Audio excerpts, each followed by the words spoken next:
మన శరీరం ఎన్నో రుగ్మతలను కలిగి ఉంటుంది. అనారోగ్యం గూర్చి తుమ్ము మనకు అనేక సంకేతాలను పంపుతుంది.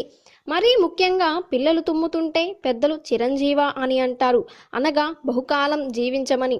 తుమ్ము అనారోగ్య చిహ్నము. మన తాత ముత్తాతలు పిల్లలు తుమ్మును బాగా పట్టించుకునేవారు, ఎన్నో జాగ్రత్తలు తీసుకునేవారు. తుమ్ము వచ్చిందంటే శరీరంలో అనారోగ్యం ఉన్నట్టే.